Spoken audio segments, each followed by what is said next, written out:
الحمدللہ رب العالمین والصلاة والسلام علی سید المرسلین اما بعد فاعوذ باللہ من الشیطان الرجیم بسم اللہ الرحمن الرحیم۔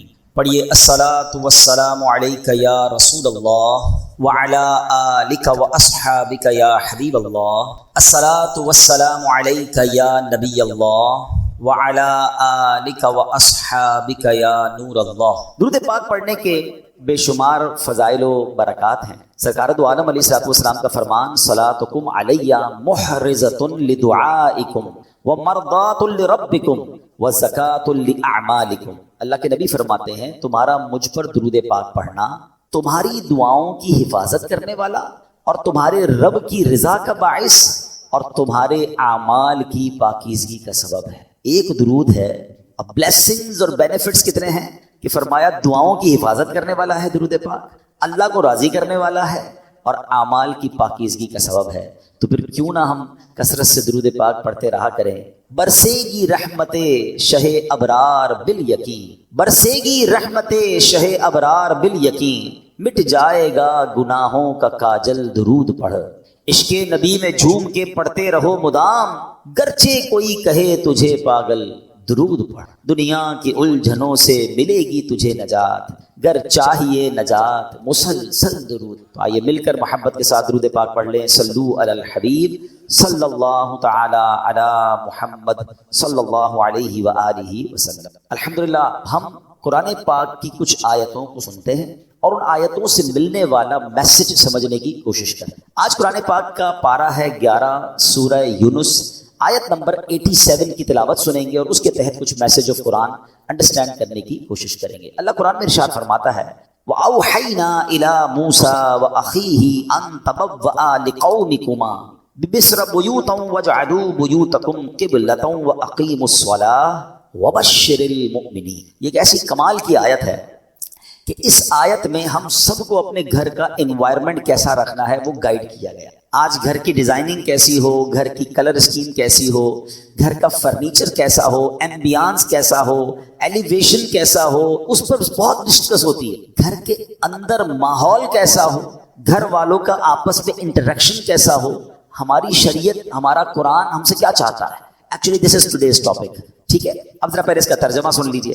اللہ قرآن مجید میں ارشاد فرماتا ہے، آسان ترجمہ قرآن کنز العرفان، اور ہم نے موسیٰ اور اس کے بھائی کو وحی بھیجی کہ مصر میں اپنی قوم کے لیے مکانات بناؤ اور اپنے گھروں کو نماز کی جگہ بناؤ اور نماز قائم رکھو اور مسلمانوں کو خوشخبری سناؤ۔ سبحان اللہ۔ تو پتہ چلا کہ یہ قرآن نے جو حضرت موسیٰ علیہ الصلوۃ والسلام کو اللہ کا کریم نے جو سمجھیے آرڈر دیا یا اس کی گائیڈ لائن دی وہ کیا ہے، انشاءاللہ اس کو ہم سمجھتے ہیں۔ پہلے ایک بات سمجھ لیجئے کہ اللہ کریم کی ہمارے پاس ہم پر کروڑوں نعمتیں ہیں، ایک اہم ترین نعمت ہمارا گھر بھی ہے۔ گھر چاہے جھوپڑی کی صورت میں ہو، محل ہو یا چھوٹا ہو، بڑا ہو، عالی شان گھر ہو، گھر آخر گھر ہی ہوتا ہے۔ حضرت انس بن مالک رضی اللہ تعالیٰ فرماتے ہیں نبی پاک جب بستر پر تشریف لاتے تو کتنی خوبصورت دعا ہے وہ فرماتے، یہ دعا بھی ہے اور ہم سب کے لیے میسج بھی ہے۔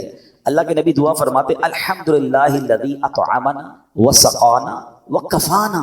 ترجمہ کیا ہے؟ سب تعریفیں اللہ پاک کے لیے ہیں جس نے ہمیں کھلایا پلایا، ہماری ضرورت پوری فرمائی اور ہمیں ٹھکانہ عطا فرمایا۔ کتنے ایسے ہیں جن کے پاس بقدر کفایت اسباب نہیں، کتنے ایسے ہیں کہ جن کا کوئی گھر ملنا، بلے آپ کرائے کے گھر میں رہتے ہیں، کہیں بھی رہتے ہیں، چھت ہے نا، یہ بہت بڑی نعمت ہے۔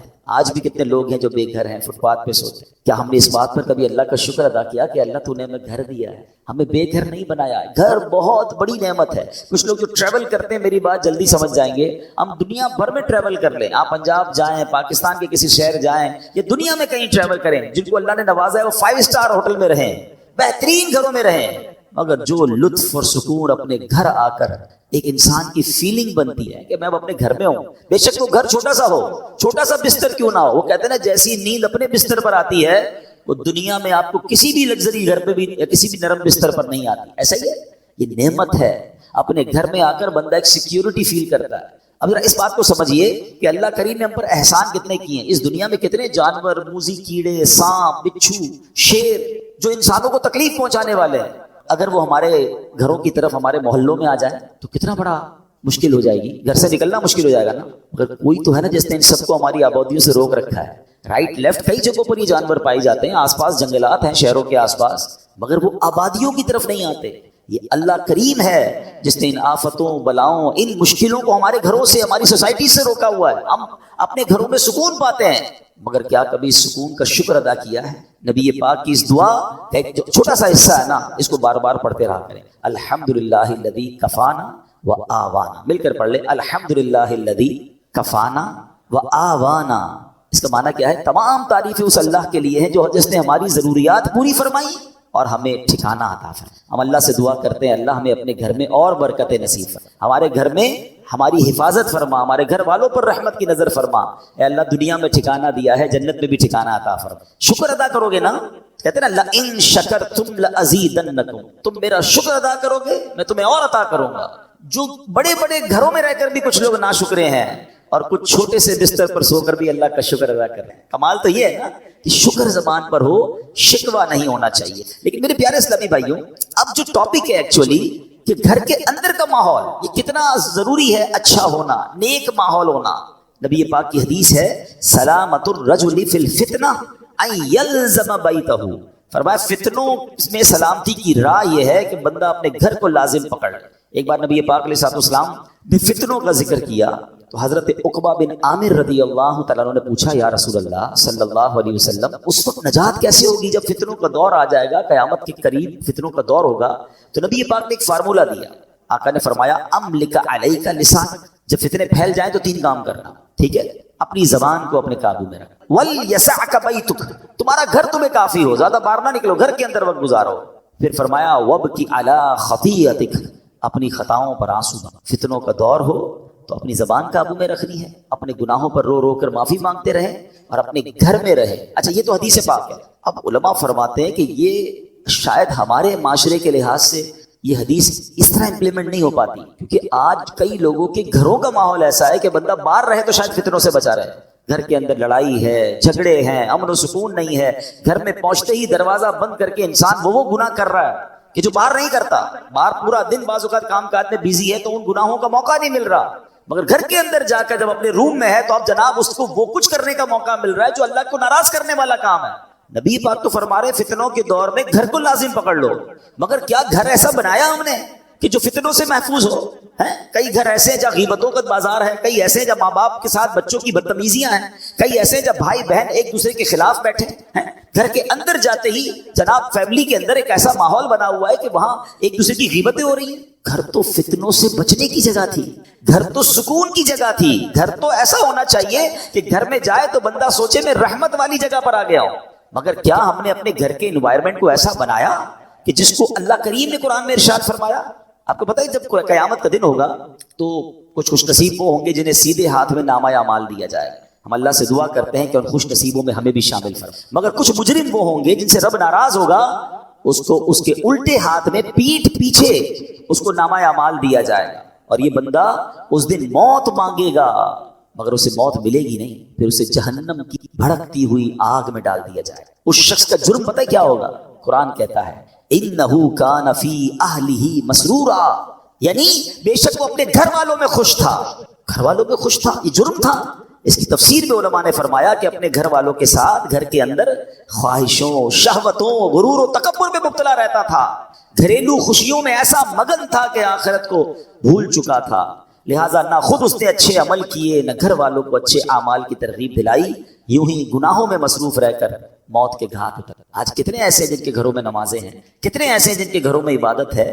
گھر والوں کی کیا دین کی طرف کوئی تبلیغ کی؟ کیا گھر میں نمازوں کا ماحول ہے؟ یا کیا بچوں میں قرآن و سنت کی ترکیب ہے؟ یا گھر کے اندر کسی کو پتہ ہی کچھ نہیں ہے؟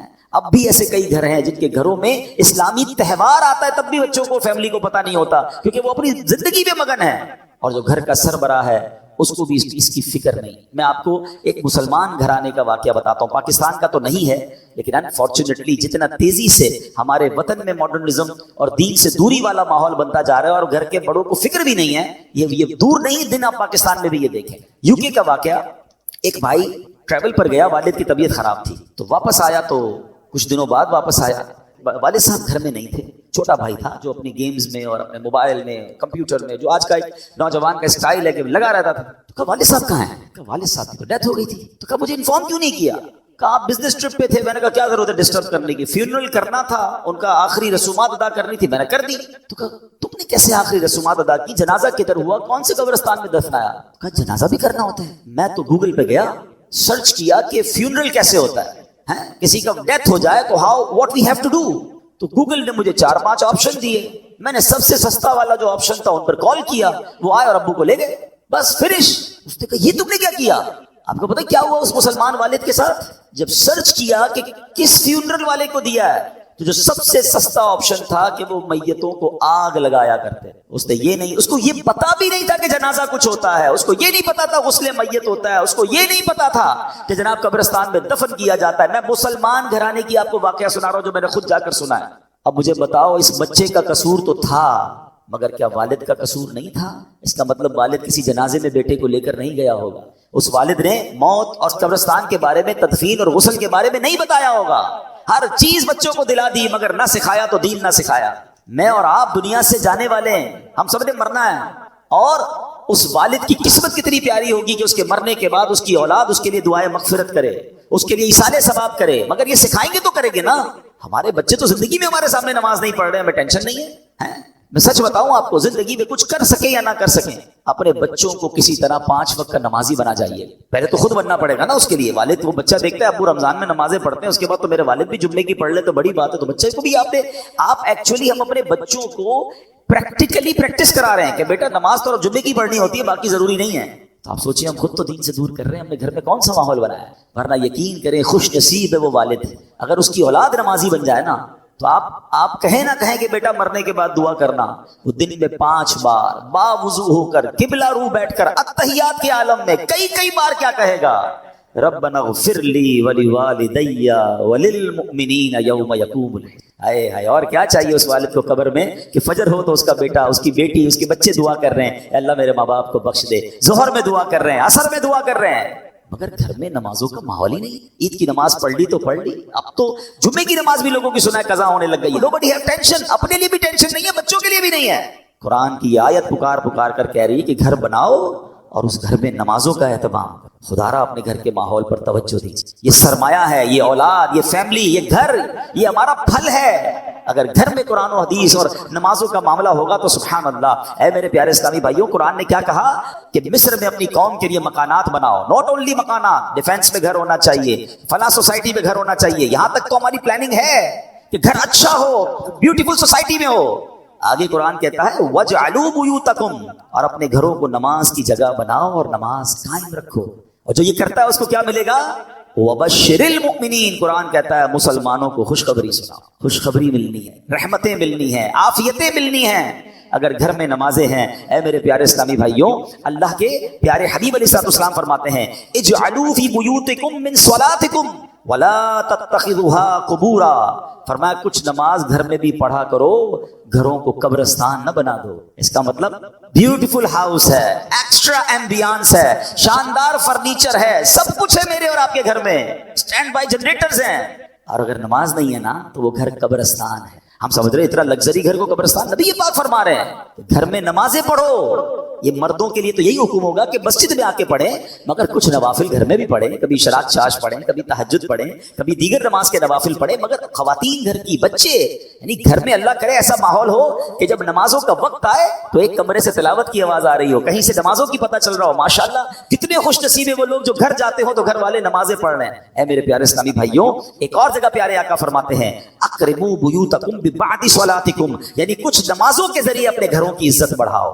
آپ چاہتے ہیں نا گھر کی عزت بڑھے, آئے ہے جس گھر میں نمازیں ہوتی ہیں نبی پاک نے فرما دیا تو حق ہے اس گھر کی پورے محلے میں عزت ہو جائے. آج بھی دیکھیں علماء کے گھر, امام صاحبان کے گھر لوگ دعا کروانے آتے ہیں, گھر میں نمازیں ہو رہی ہیں نا, عبادت ہو رہی ہے, اللہ اس گھر کو ممتاز کر دیتا ہے.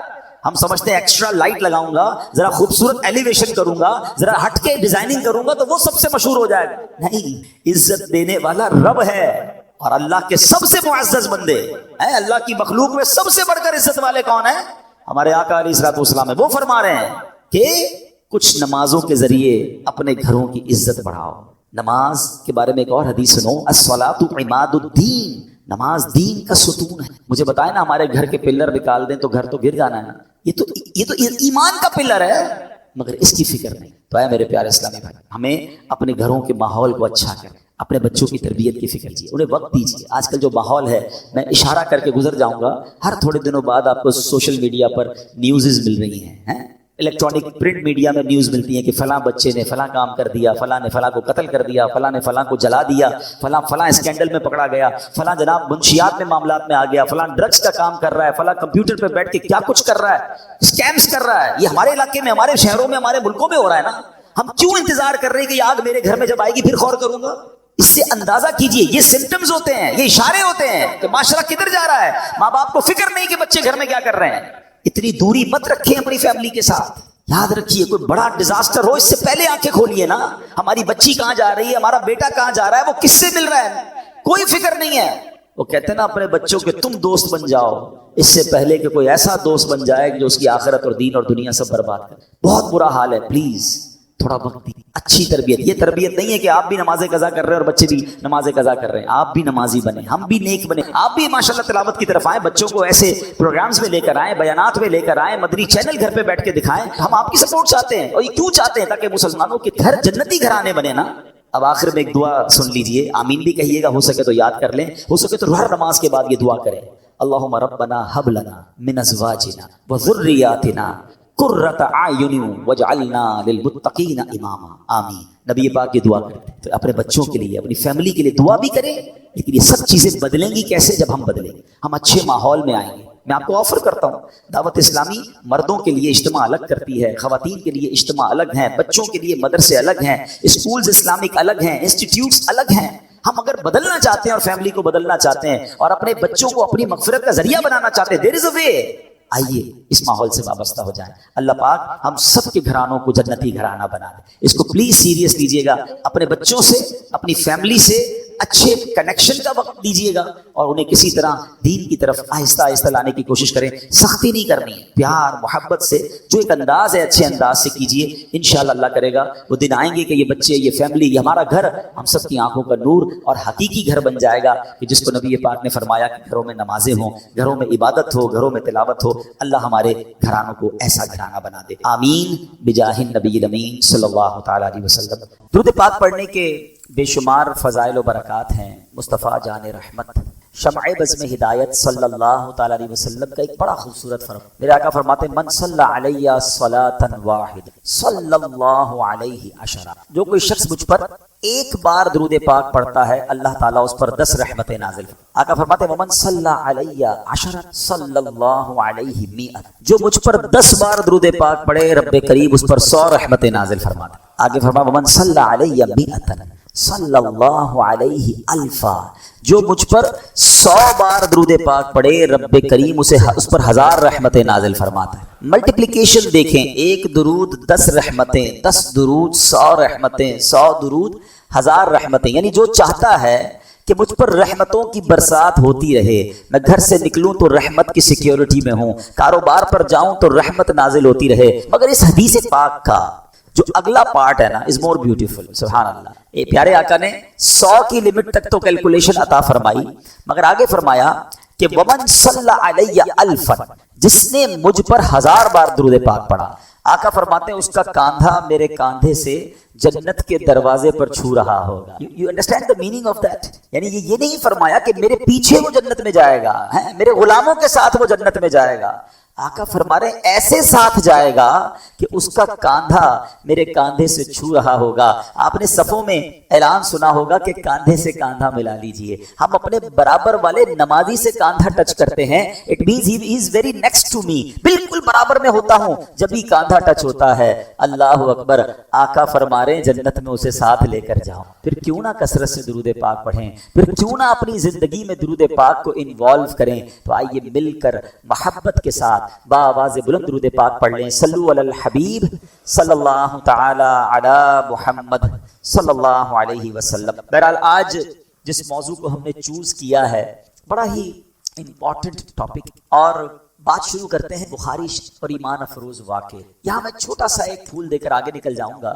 عقل مندوں کے لیے اشارہ کا کہ جو میں واقعہ آپ کو سنانے جا رہا ہوں یہ بخاری شریف اور یہ نبی پاک علیہ الصلوۃ والسلام نے صحابہ کرام، اچھا یہ ایک واقعہ نہیں ہے، علماء بیٹھے ہیں احادیث کی کتابوں میں سینکڑوں واقعہ جو نبی پاک علیہ الصلوۃ والسلام نے صحابہ کرام کو سنائے. بالکل اسی طرح قرآن کے اندر دیکھیں تو مور دین 100 اسٹوریز آف قرآن ہیں، 100 سے زیادہ قرآن کے واقعات ہیں. تو اس سے سمجھ کے آئی، سمجھ یہ آئی کہ انسان ہے اور ہیومن بینگ یہ سائیکی ہے، یہ ہماری نفسیات ہے کہ ہم واقعہ سن کے بعد جلدی سمجھ لیتے ہیں.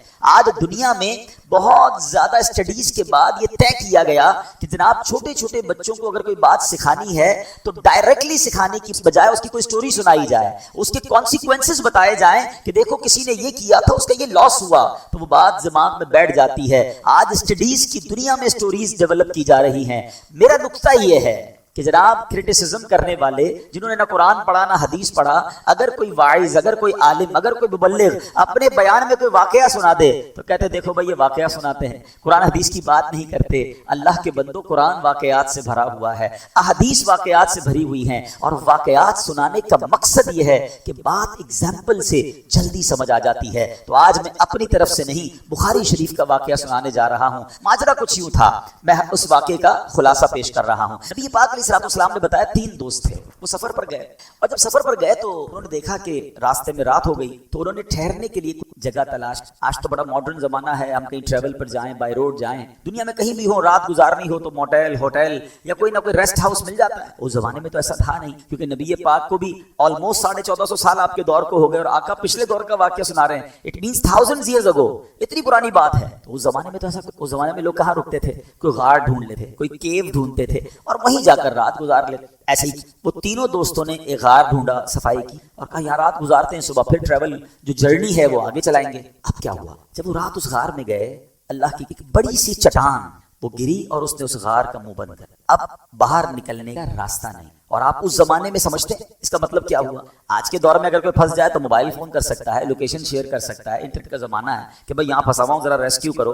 اس زمانے میں ایسا ہونے کا مطلب یہ تھا کہ لائف از کلوز نا، ختم، اب بھوکے پیاسے مرنا ہی ہے، کسی کو پتہ ہی نہیں ہم کون سی جگہ پھنسے، کون بچانے آئے گا. تینوں دوست سوچنے لگے کہ اب ہوگا کیا. دین دے ڈیسائیڈڈ، یوں کرتے ہیں، مر تو لگتا تو ایسا ہی مر ہی جائیں گے، اللہ سے دعا کرتے اور باری باری ہم تینوں اپنی زندگی کا کوئی ایسا عمل اللہ کی بارگاہ میں پیش کرتے ہیں جو ہم نے ایسا کیا ہے کہ ہمیں امید ہے کہ اللہ اسے قبول فرما چکا، اور اللہ اس عمل کی وجہ سے ہمیں اس غار سے نجات دے دے. پہلے دوست نے ہاتھ اٹھائے اور ہاتھ اٹھا کر دعا کرتا ہے کہ یا اللہ، ایک بار ایسا ہوا کہ میرے خاندان میں ایک لڑکی تھی، مجھے وہ پسند بھی بہت تھی، اور ایک بار اس لڑکی مجھ سے مدد مانگنے کی پرابلم میں کوئی قرضہ وغیرہ مجھ پر شاید، مگر میں میرے سر کی بڑی ضرورت مند ہوں، مدد کر. وہ شخص کہتا ہے یا اللہ، میرے پاس قابو بھی تھا، کنٹرول بھی تھا، وہ لڑکی راضی بھی ہو گئی تھی، مگر بیچاری نے کہا مجھے کہ اللہ سے ڈرو، ایسا نہ کرو.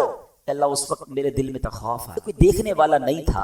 اے اللہ، فقط تیری رضا کی خاطر میں نے اس لڑکی کو، اے میرے مالک، اگر وہ عمل میں نے تیری رضا کے لیے کیا تھا، مولا ہمیں وہ چٹان جو ہے وہ تھوڑی سی آٹومیٹکلی اللہ کی رحمت سے سرک گئی، مگر اتنی نہیں سرکی کہ یہ تینوں دوست جو ہیں یہ باہر نکل. اور یہ میں واقعہ آپ کو سے پاک کا. اب بات کر دوسرے دوست کی. اس نے ہاتھ اٹھایا تو یا اللہ عز و جل، میں کام کاج کر کے رات دیر تو میں اپنے والدین کو سب سے پہلے بکریوں کا دودھ نکال کے کرتا تھا، اور اس کے بعد میں اپنے بچوں کو دودھ پلاتا تھا. ایک رات ایسا ہوا کہ میں آیا، رات کو دیر ہو گئی، دودھ نکالا، ماں باپ کے گیا تو میرے والدین سے پڑ گیا کہ میں تو بچوں کو، ادب تو یہ کہتا ہے کہ ماں باپ کو، بچے کہتے رہے بابا جان ہمیں بھی پلائیں. میں ماں باپ کے کنارے کھڑا رہا ساری رات، میں والدین کے بستر کے پاس کھڑا رہا کہ جب ماں باپ کی آنکھ کھلی. ایسا ہی ہوا جب ماں باپ اٹھے تو میں نے ماں باپ کو، پھر اپنے بچوں کو. اللہ، وہ جو میں نے خدمت کی تھی اپنے ماں باپ، اگر وہ خدمت تیری رضا کے لیے کی تھی تو میرے مولا آج ہم غار سے نکلے. حدیث پاک کے الفاظ ہیں، وہ پتھر تھوڑا سا اور سرک گئے، مگر اتنی جگہ نہ بنی کہ. اب تیسرا دوست، اس نے ہاتھ اٹھا، کہتا یا اللہ، ایک بار ایک مزدور آیا تھا میرے، اور اس مزدور نے میرے پاس مزدوری کی اور اپنے پیسے لینا بھول گیا. وہ تو چلا گیا، میں نے اس کے پیسے سنبھال کے الگ رکھے، بلکہ اپنے کاروبار میں ایک چھوٹا سا شیئر جو ہے، کاروبار کا ایک چھوٹا حصہ اس کے پیسوں سے کرنا شروع کر دیا. بہت عرصے کے بعد اس مزدور کی یاد آیا اسے، وہ آیا مجھے کہنے لگا صاحب یاد ہے کچھ عرصہ پہلے آپ کے پاس آیا تھا، مزدوری کی تھی، تھوڑے پیسے میرے باقی. یا اللہ، میں نے سارا ریوڑ ہے نا، بکریاں جانور یہ سب تیرے ہیں، میرے تھوڑے پیسے، تو وہی تھوڑے پیسے کاروبار میں لگائے تھے، اتنے بڑھ گئے، لے جا سب تیرا ہے. وہ بڑا خوشی وہ جانور لے کر چلا گیا. میرے مولا، اگر وہ میرا عمل تیری رضا کے لیے تھا تو اے اللہ جب ہمیں بچا لے، اس غار سے نکال. پیارے آقا علیہ الصلوۃ والسلام فرماتے وہ اور سرک گیا، اور یہ تینوں شخص اس غار سے. اب اس واقعے سے اتنا کچھ سیکھنے کو ملتا ہے، اللہ اکبر. سب سے پہلی بات تو میں ایک عشق والی اور ایک عقیدے والی بھی ہیں، بہت شیطان ہے نا، مسکنسیپشنز بڑے ڈالتا رہتا ہے دماغ میں. ان تینوں لوگوں نے اللہ کی بارگاہ میں اپنے نیک عمل کا واسطہ پیش کیا. ایسا ہی جو انہوں نے خود کوئی نیکی کی تھی اس کا واسطہ، اس کا وسیلہ اللہ کی بارگاہ میں پیش کیا. اور یہ واقعہ سنا کون رہا ہے؟ نبی پاک علیہ الصلوۃ والسلام. کس کو سنا رہے ہیں؟ صحابہ کرام کو. کون سی کتاب میں ہے؟ بخاری شریف میں. ٹھیک ہے، اگر یہ کام ٹھیک نہ ہوتا، اللہ کی بارگاہ میں وسیلہ پیش کرنا درست نہ ہوتا تو میرے آقا بیان نہ فرماتے. اٹ مینز نبی پاک تو تعلیم دے رہے ہیں کہ دیکھو ان لوگوں نے اللہ کی بارگاہ میں اپنے نیک عمل کا وسیلہ پیش کیا، اللہ نے انہیں اسکیپ کر دیا، اس جگہ سے یہ نکل آئے. تو میرا سوال یہ ہے، ہم گناہ گار، ہم سیاہ کار، سراپا خطا کار، ہم اپنے نیک عمل کا واسطہ پیش کریں وہ رب قبول فرما لے. تو جو سراپا عبادت گزار غوث اعظم ہوں، عبادت کے شہنشاہ صحابہ کرام ہوں، اور سب کو عبادت سکھانے والے نبی پاک علیہ الصلوۃ والسلام ہوں، اگر کوئی امتی نبی پاک کا واسطہ پیش کرے کہ اللہ میری دعا قبول کر لے، مجھ سے مصیبت ٹال دے، صحابہ کا واسطہ پیش کرتا ہوں، اولیاء کا واسطہ پیش کرتا ہوں، تو یہ تو حدیث پاک سے سیکھنے کو مل رہا ہے. تو ایسی کسی بات میں کوئی کنفیوژن دماغ میں نہیں آنی چاہیے. اب تھوڑا سا آگے چلتے ہیں. یہ تین عمل کیا تھے؟ یہ تینوں عمل بڑے امپورٹنٹ ہیں اور بڑے ریلیونٹ ہیں ہم سب سے. پہلے نے کیا کی؟ اکیلا تھا، گناہ کا موقع تھا، کوئی دیکھنے والا نہیں، اللہ دے. تقویٰ ہے میرے، یہ وہ پرہیزگاری ہے جو مجھے اور آپ کو معلوم ہے. روزے فرض ہونے کی حکمت قرآن میں کیا ہے؟ یا ایھا الذین آمنوا کتب علیکم کما کتب علی الذین من قبلکم لعلکم تتقون. ایمان والو تم پہ رمضان کے روزے فرض کیے گئے جیسے پچھلوں پر فرض کیے گئے تھے. کیوں؟ لعلکم تتقون، تم تقویٰ حاصل کرو. What is the meaning of تقویٰ؟ کہ اللہ کا خوف، اللہ کی ناراضگی سے بچنا، اللہ کی نافرمانی نہ کرنا. اچھا مزے کی بات یہ ہے، انڈیلیبریٹلی یا ڈیلیبریٹلی، دانستہ یا غیر دانستہ، ہم روزانہ تقوی کی بڑی زبردست ایک پریکٹس کر رہے ہیں. اور وہ کیا ہے؟ ہم سب ماشاءاللہ روزہ رکھ رہے ہیں، مجھے لائیو جو سن رہے ہیں وہ بھی رکھ رہے ہیں، لاکھوں کروڑ لوگ روزہ رکھ رہے ہیں. کوئی ایک ہے ایسا جو عصر کے بعد بھوک بھی لگی ہو، پیاس لگی ہو، گھر میں کوئی دیکھ نہ رہا ہو، ٹھنڈا پانی نکال کے پی لے، فروٹ تیار ہوتا ہے کٹا ہوا، بھائی ابھی افطار میں آدھا گھنٹہ باقی ہے، ابھی زیادہ بھوک لگی ہے، کوئی دیکھ تو نہیں رہا، فروٹ کھا لے. کوئی اس قدر اللہ کا خوف یا اللہ دیکھ رہا ہے اس کا یقین ہوتا ہے کہ ہم کلی کرتے ہیں. کلی میں منہ میں پانی چلا گیا نا، اب منہ میں پانی ہے، حلق کتنا دور ہے، ایک قطرہ نہ چلا جائے اس کا خیال رکھ رہے ہوتے ہیں، ورنہ ایک کلی لے لیں اندر کون دیکھ رہا ہے. مگر کوئی ایسا نہیں کرتا، کوئی نہیں دیکھ رہا، مگر کون دیکھ رہا ہے؟ کون دیکھ رہا ہے؟ اب یہی تو سوال ہے کہ جب تم روزہ رکھ کے کھانے پینے کی چیزیں اس لیے نہیں لے رہے کہ اللہ دیکھ رہا ہے، تو آنکھوں سے حرام دیکھتے، کانوں سے حرام سنتے وقت کیوں نہیں سوچتے کہ اللہ دیکھ رہا ہے؟ حرام روزی کماتے وقت کیوں نہیں سوچتے کہ اللہ دیکھ رہا ہے؟ کہ اللہ فقط روزہ دار کا کھانا بھی نہیں دیکھ رہا ہے، اس کے علاوہ ہمارے گناہ وہ نہیں دیکھ رہا؟ دروازہ بند کر کے، لائٹ آف کر کے. ٹھیک ہے رمضان میں بہت سارے لوگ گناہوں سے بچ جاتے ہیں، مگر دل، اب یہ جس کو کہتے ہیں دل پر ایک رنج کی کیفیت ہے کہ اب چند دنوں میں رمضان ہم سے جدا ہو جائے گا، ایسا حال ہوتا ہے. سمجھ نہیں آتا. آپ ذرا سمجھے بات کو. رمضان ایکچولی ہماری ایک پریکٹس کروائی جاتی ہے بڑے مقابلے کے لیے. وہ ہماری عام زبان میں اسپورٹس مین کہتے ہیں نا، نیٹ پریکٹس ہوتی ہے تاکہ آپ بڑے پروگرام کے لیے، بڑے میچ کے لیے، بڑے مقابلے کے لیے تیار ہو جائیں. ایکچولی رمضان تو پریکٹس کروائی گئی. شیطان کو کر دیا بند جو ہمارا دشمن تھا، ٹھیک ہے، رحمتوں کے در کھول دیے گئے، نیکیوں کا اجر بڑھا دیا گیا کہ میرے بندو شیطان بند ہے، پریکٹس کر لو. جب تم پورا مہینہ نماز پڑھ سکتے ہو تو پورا سال بھی پڑھ سکتے ہو، پورا مہینہ گناہ سے بچ سکتے ہو تو تم پورا سال بھی بچ سکتے ہو. جب تم رمضان میں کھانے پینے کی چیزوں سے اپنے آپ کو روک سکتے ہو تو اپنے نفس کو شہوات کی اور گناہوں کی عادتوں سے بھی روک سکتے ہو. یہ ساری پریکٹس کروائی گئی. حال یہ ہے کہ کچھ دن تو اثر رہتا، ابھی شیطان آزاد ہوتا ہے اور چاند رات کو ہی جو طوفان بدتمیزی ہوتا ہے. حالانکہ پتہ ہے چاند رات کتنی امپورٹنٹ نائٹ ہے، اس کو لیلۃ الجائزہ کہا، انعام ملنے کی رات، مزدوری ملنے کی رات کہا گیا. مگر اسی رات جو بے حیائی اور پتہ نہیں کیا کیا پلاننگ شروع ہو جاتی ہیں، بازاروں میں رش، میں نہیں کہتا شاپنگ نہیں کر سکتے، مگر مرد و عورت، بے پردگی اور جو کچھ ہوتا ہے آپ جانتے ہیں. یہ رات تو اللہ سے عرض کری تھی کہ مولا سارا مہینہ کر کچھ، آج مزدوری ملنے کی رات ہے، اے اللہ جو نیکوں کو ملے اس میں مجھے بھی عطا کیجیے، مجھے محروم نہ کیجیے، اس بار لیلۃ الجائزہ کو ضائع مت کیجیے. تو بہرحال ہوتا کیا ہے، مثال کے طور پہ مغرب کے بعد چاند نظر آیا اور اعلان ہوا کہ چاند دکھ گیا، یا اگر 30 روزے ہوئے تو سب کو پتا ہے کہ مغرب آخری نماز ہوگی، مغرب میں نمازی ہوں گے، عشاء میں نماز. دل سے پوچھ، ہم انڈیلیبریٹلی زبان سے تو نہیں کہہ رہے، مگر زبان حال سے تو کہہ رہے ہیں نا کہ شیطان تو بند تھا نا، تو اللہ کے بندے تھے، تو اللہ کی مانتے تھے، اب تو آ گیا، اب تیرا استقبال کریں گے، اب تجھے راضی کریں گے. کیسا میسج دیتے ہو یار. اس بار کہو نا شیطان کو، مرد ہو تو لو نا چیلنج کہ آجا تجھے آنا ہے تو، ہم کچھ بھی ہو جائے ہم اللہ کے بندے ہی رہیں گے. ہم 5 وقت نماز اب سارا سال پڑھیں گے. جو تعلق جو کنیکشن ہمارا مسجد سے بنا ہے اب وہ رمضان کے بعد بھی بنا رہے گا انشاءاللہ. اس بار تو ٹرننگ پوائنٹ لائے نا, یہ رمضان تو زندگی بدل کے جائے. صرف رمضان میں نمازیں, رمضان میں روزے, رمضان میں تلاوت, رمضان میں اللہ اللہ, اس کے بعد یاد ہی نہیں آتا کچھ. ایسا نہ کریں, صرف رمضان کی نمازیں فرض نہیں ہیں. اور یہ جو اس نوجوان کا جو واقعہ ہے یہ بہت سارے نوجوانوں کے لیے درس ہے. آج کل لوگ ملک بدل کر جاتے ہیں, یار وہاں چلتے ہیں ذرا, وہاں غلط کام کریں گے, یہاں تو جاننے والے ہیں نا, یہاں کوئی دیکھ لے گا, فلاں ملک چلتے ہیں, فلاں علاقے میں چلتے ہیں, اس اپنے محلے سے باہر چلتے ہیں. کیا وہاں اللہ نہیں دیکھ رہا؟ غالباً حضرت ابراہیم بن ادھم کا واقعہ ہے کہ آپ کے بارے میں آتا ہے کہ آپ ایک جگہ گئے تو ایک بدماش تھا اور اس نے ایک عورت کو پکڑ کے رکھا تھا, ہاتھ میں چاقو. تو سارے لوگ ڈر رہے تھے, دور کھڑے تھے. وہ بزرگ قریب, اس کے کان میں کوئی بدماش تھر تھر کانپنے لگا, اس کے ہاتھ سے چاقو بھی گر گیا. عورت بھی دیر بعد اس کو, لوگوں نے اس کو کہا کہ تو یہ بتاؤ وہ کون تھے جو میرے قریب آئے تھے؟ وہ تو زمانے کے حضرت ابن ادم تھے. تو یہ تو بتاؤ تمہیں کہا کیا انہوں نے؟ تو اس وقت کر رہا ہے وہ اللہ, بس جملہ سنا اور میں تھر تھر کانپا. کاش اللہ کرے جب بھی گناہ کرنے کا جی چاہے نا, دل سے ایک آواز آ جائے, بس یہ اللہ دیکھ رہا ہے. یہ کانسیپٹ بلٹ اپ ہو گیا نا جس دن, اور پھر ایسے بدبخت بھی نہ بن جائیں کہ دل تو کہے اللہ دیکھ رہا ہے پھر بھی گناہ کریں, پھر رک بھی جائیں.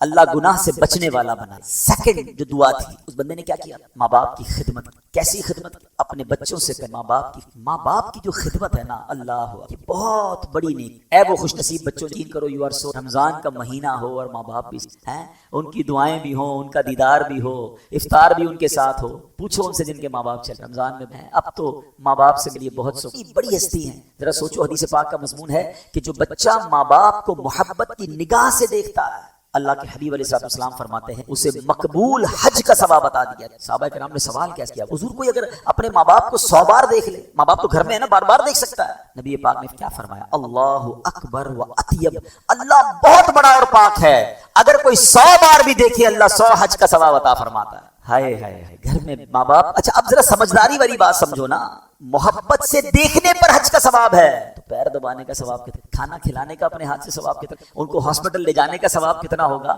ان کی ویل چیئر چلانے کا ثواب کتنا ہوگا, کبھی والد صاحب کو پکڑ کر اٹھانے کا ثواب کتنا ہوگا. کبھی سوچا آپ نے؟ اتنی نیکیاں ہیں تمہارے گھر میں. حدیث پاک کا مضمون ہے, میرے آقا فرماتے ہیں ماں باپ ہی تیری جنت ہے, ماں باپ ہی تیری دوزخ ہے. ماں باپ کی خدمت کر لی, ان کو راضی کر. بہت ساری نیکیاں بھی ہیں, اور ماں باپ ناراض ہے نا, تمہیں جہنم سے بچانا مشکل, پھر جہنم ٹھکانہ بن جائے گی. پلیز ماں باپ کو ناراض نہ کرنا. ماں باپ کی دعائیں, خوش نصیب ہو آپ جن کے ماں باپ حیات ہیں, خدمت کرے. دعائیں, یہ راضی تو رب راضی, یہ ناراض ہو گئے. اور ماں باپ کی خدمت وہ عمل ہے کہ جو بندہ اپنے ماں باپ کا ادب اور خدمت کرتا ہے, اللہ پاک یہ نعمت اس کے بچوں میں اسے دکھاتا ہے. یہ بکافات عمل ہے. جو اپنے ماں باپ کے ناراض کرتا ہے پھر اس کے بچے بھی اس کے نافرمان ہو جاتے. کتابوں پتہ کیا لکھا ہے؟ باپ کا ادب یہ لکھا ہے کہ باپ کے آگے بیٹا ایسا رہے جیسے غلام رہتا ہے. غلام کا مطلب کیا ہوتا ہے؟ Always ready to serve, ready, تیار ہوں میں خدمت کے لیے. مگر آج حال یہ ہو گیا کہ بوڑھے باپ جو بیٹے کے میرے بس ٹائم نہیں, تھوڑے پیسے دے دے, یہ تو میرے ہیں, آپ نے کیا کمایا تھا, میرے ہیں. کیا ماں باپ کو یہ کہیں گے کہ یہ میرے ہیں اور یہ آپ کے ہیں؟ کبھی زندگی میں یہ مت کہنا. ہم جو کچھ ہے وہ ماں باپ کی وجہ سے ہیں. یقین مانے بہت خوش نصیب ہے وہ بچے جن کو ماں باپ نے خدمت کا موقع دیا. بہت سارے ماں باپ تو وہ ہیں جو بڑھاپے تک پہنچنے سے پہلے, معذوری اور کمزوری تک پہنچنے سے پہلے بچوں کی خدمت کرتے کرتے ہی خود چلے جاتے ہیں, موقع ہی نہیں دیا. اگر آج تمہارے ماں باپ نے تمہیں کوئی خدمت کا موقع دیا, سعادت سمجھ. ہمارے پیسوں کا نصیب ہے کہ وہ ماں باپ پہ خرچ ہو جائے.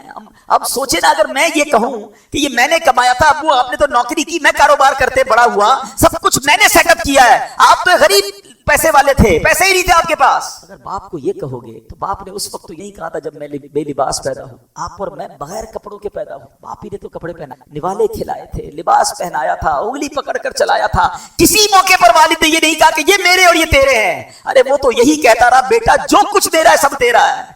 اور آج تم تھوڑے مالدار ہو گئے, تھوڑی عزت مل گئی, تھوڑا مقام مل گیا, تو ماں باپ کو کہتے ہو یہ میرا ہے. نہ کرنا. بوڑھے ماں باپ کو ایک یقین دلا دو, وہ کچھ نہیں لے جائیں گے تمہارا, ایک آنر دے دو انہیں. جو کچھ ہونا ابو جان وہ آپ کی, اور میرے پاس جو کچھ ہے, میری ماں, میرے والد, یہ سب آپ کا ہے. یقین کرو, یہ جو آنر ہے نا, یہ جو اعزاز ہے, یہ جو فخر ہے, بڑھاپے میں نے یہ تو دے دو کہ بڑھاپے میں ہی ماں باپ کو جتایا جاتا ہے, بتایا جاتا ہے کہ یہ آپ کا, یہ آپ کی نے کمائی. خدا را ماں باپ اگر ماں باپ ناراض ہیں, چلے گئے تو پھر یاد آئیں گے, پھر خدمت بھی یاد آئے گی. اور جن کے ماں باپ چلے گئے ایصال ثواب، ان کے لیے صدقہ و خیرات کرو۔ کئی بار مشورہ دیتا رہتا ہوں کہ ہمارے ماں باپ نے دنیا میں اللہ نے جس کو نوازا ہے نا، وہ اپنے ماں باپ کو، اللہ کے حبیب علیہ الصلوۃ والسلام فرماتے ہیں جو اللہ کے لیے مسجد بنا اللہ اس کے لیے جنت میں، تو اللہ نے نوازا ہے نا، بے شک چھوٹی سی کہیں غریب علاقے میں بنا لو اپنے ماں باپ کے نام، تاکہ اللہ انہیں جنت میں گھر عطا کر دے۔ دیکھو ہم نکمے لوگ ہیں، ہم روز ان کے لیے ایصال ثواب نہیں کر سکیں گے، کبھی یاد آئے گا کبھی نہیں آئے گا، مگر مسجد بن گئی نا، اذانیں ہوتی رہیں گی، سجدے ہوتے رہیں گے، قیامت تک یہ نیکیاں چلتی رہیں گی،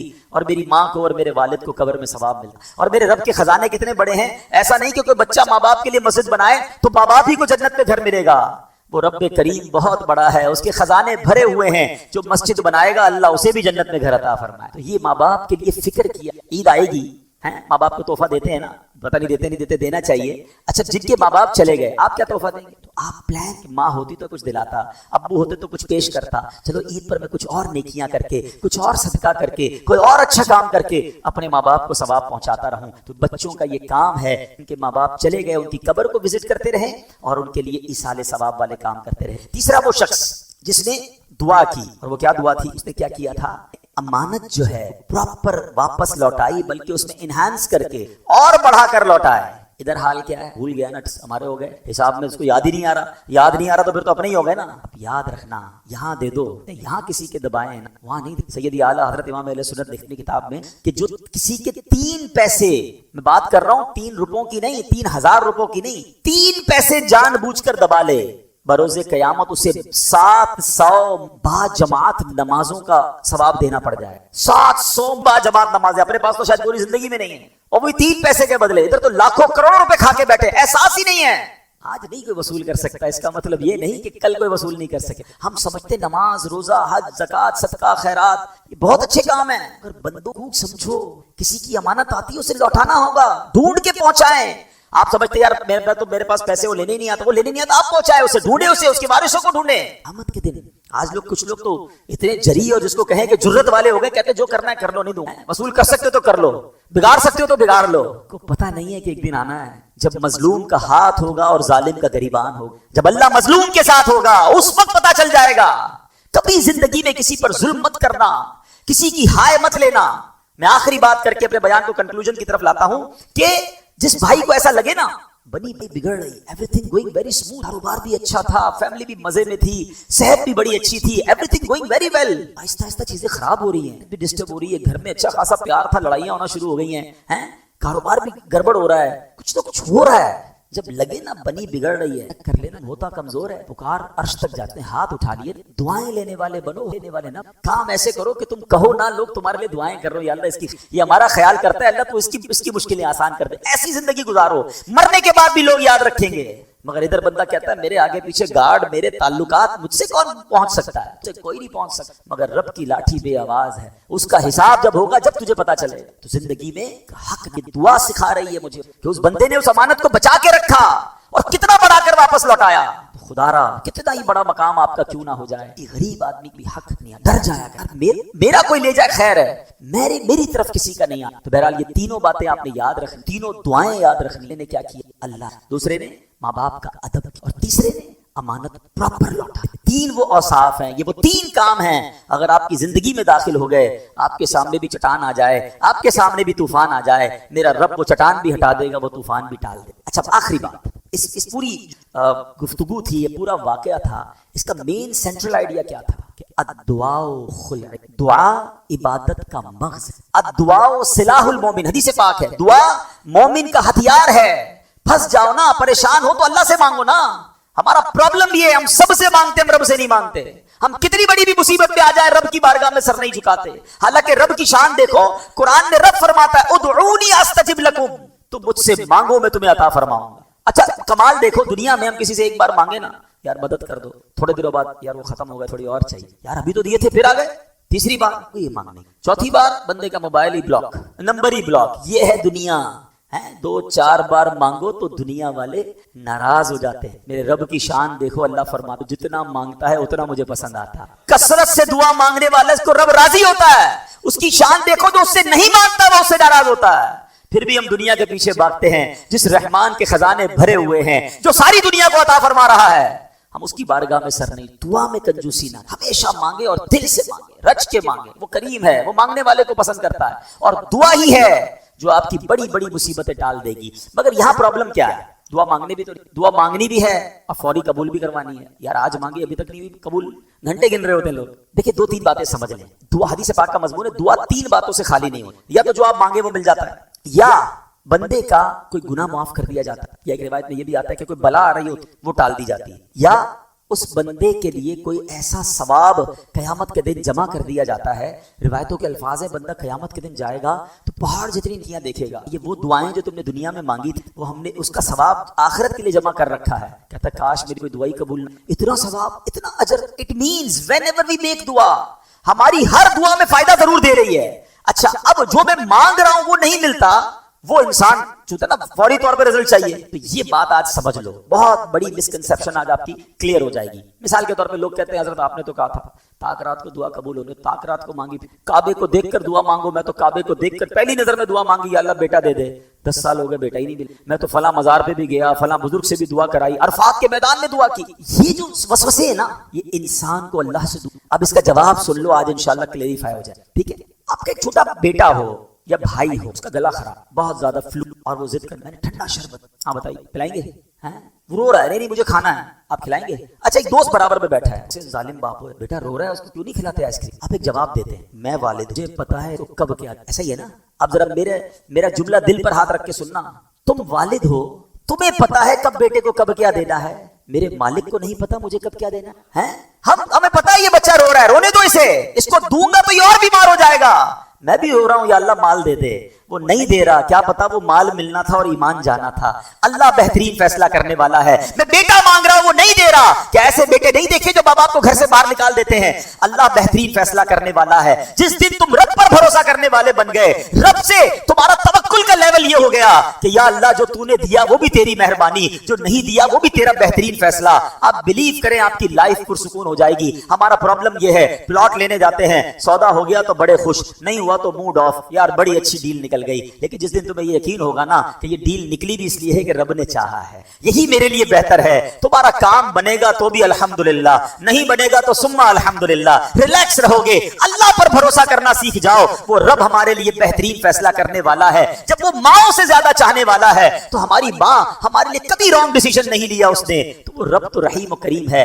پلیز یہ بہت بڑی محرومی ہے کہ بندہ اپنے رب سے بدگمانی کرے, اپنے رب کے بارے میں عجیب بات کرے کہ میری سنتا نہیں ہے. ارے وہ کریم ہے, وہ جو تمہارے لیے بہتر ہے تمہیں عطا فرماتا ہے. ایک اور سوال, مثال کے طور پہ آپ نے دعا کی, یا اللہ میری کاروبار میں برکت ڈال دے. آپ کی دکان کی سیل 10,000, کل بھی 10,000, تیسری دن دعا کی تو 9,999 ہو گئی. آپ نے کہا دعا کرتا جا رہا ہوں, سیل تو بڑھ نہیں رہی, دعا کرنے کا فائدہ کیا ہے؟ میں آپ سے سوال کرتا ہوں, سیل نہیں بڑھی لیکن باہر نکلنا تھا, آپ کا ایکسیڈنٹ ہونے والا تھا, ٹانگ ٹوٹنے والی تھی. حدیث کے الفاظ ہیں, بندے پر بلا اترتی ہے, دعا جا کے اس کو روک لیتی ہے, انٹرسپٹ کر لیتی ہے. بتاؤ تمہاری ٹانگ ٹوٹنے سے اللہ نے بچا لیا, یہ بڑی قبولیت تھی, یا پیسے بڑھ جاتے وہ قبولی؟ بھروسہ تو کرو رب پر, ہر وقت دعا مانگ, دل سے مانگو, گڑ گڑا کے مانگو, یقین سے مانگو, وہ ضرور عطا فرمائے گا. ایک آخری وسوسہ, وہ کیا ہے؟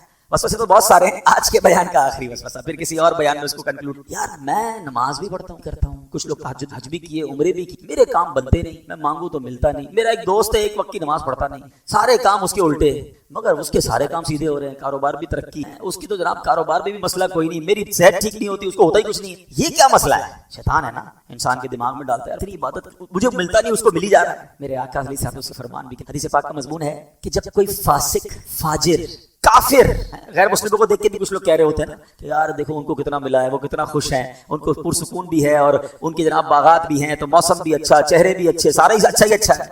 اس کے لیے کافروں کے لیے ایک حدیث سن لو, اس کا مضمون یہ ہے کہ دنیا مومن کے لیے قید خانہ ہے, کافر کے لیے, اور آخرت انشاءاللہ مومن کے لیے جنت ہوگی, کافر کے لیے قید خانہ. اب آپ کی مرضی ہے دنیا جنت بنانی ہے یا آخرت کی جنت چاہیے, تو اس پہ غمزدہ نہ ہوا کریں. اچھا اب آتے اس بات پر کہ دعا قبول کیوں نہیں ہوتی, دوسروں کی ہو جاتی ہے. اللہ کے حبیب علیہ السلام فرماتے ہیں, جب کوئی فاسق, حدیث کا مضمون, جب کوئی فاسق, فاجر, کافر اللہ سے دعا مانگتا ہے تو اللہ فرشتوں سے فرماتا ہے اس کا کام جلدی, اس کی آواز پسند, اس کا پکارنا پسند نہیں. اور جب اللہ کا پیار, اللہ فرشتوں سے کہتا ہے اس کا کام, اس کو اور مانگ, مجھے اس کا پکارنا پسند آ رہا ہے, اس کا مانگنا پسند. میں آپ سے ایک سوال کرتا ہوں, خدا کی قسم مجھے جو مانگو کچھ نہ ملے, ایک بار اللہ فرشتوں سے کہہ دے کہ میرے اس بندے کو مانگنے دو، مجھے اس کا مانگنا پسند آ رہا ہے، میری تو زندگی وصول ہو گئی نا، میرے مالک کو میرا مانگنا پسند آ رہا ہے، اور کیا چاہیے مجھے؟ تو پلیز جلدی نہ مچایا کرو، اگر دیر ہو رہی ہے تو وہ تمہارے لیے بہتر ہے، وہ تمہارے لیے تمہارے حق میں اچھا ہے، مگر دعا سے نہ بھاگا کرو، رچ کے دعا، گڑ گڑا کر دعا، اور جس کو کہتے ہیں فوکس سے مانگا کرو۔ دعا بھی مانگتے ہیں، دھیان کہیں اور ہے، سوچ کہیں اور ہے،